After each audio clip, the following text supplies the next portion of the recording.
comptable ne peut pas tout gérer. Et on va déléguer, on va superviser. Et il faut avoir des acteurs, des gens qui sont capables de réfléchir de la sorte. C'est-à-dire que si je passe une comptabilité, ça aura une implication. C'est une opération juridique. Je dois d'abord m'assurer de la conformité de la décision au niveau de la loi, parce qu'on a une décision, elle peut être abusive, et moi je suis en train de la comptabiliser. Donc avec le type de réflexion aujourd'hui, la nature des risques nécessite des gens qui sont capables de manier l'ensemble des réflexions. Alors je dis attention, nous ne sommes pas ici en train de dire que nous voulons former des techniciens, du tout. Loin de là. Et un technicien n'est pas valable dans ce contexte.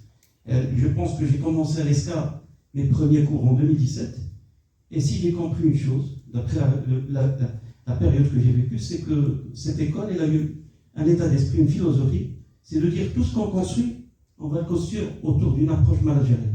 Il va y avoir un manager. Un manager, il a un avantage, c'est de prendre beaucoup de recul. Et quand on a la tête dans le guidon, on voit rien. Donc le manager, c'est quelqu'un qui prend du recul. Et ce manager doit maîtriser l'ensemble des dimensions. Et ça veut dire qu'il doit piloter un dossier et ne pas forcément développer toutes les compétences. Et on ne peut pas être omniscient. C'est impossible. Donc cette formation, c'est exactement ça. C'est de former des gens qui sont capables de traiter les 4 dimensions. Et après, s'ils ont besoin de spécialistes, c'est de faire appel à un avocat d'affaires. Parce qu'un avocat d'affaires, il doit parler un langage.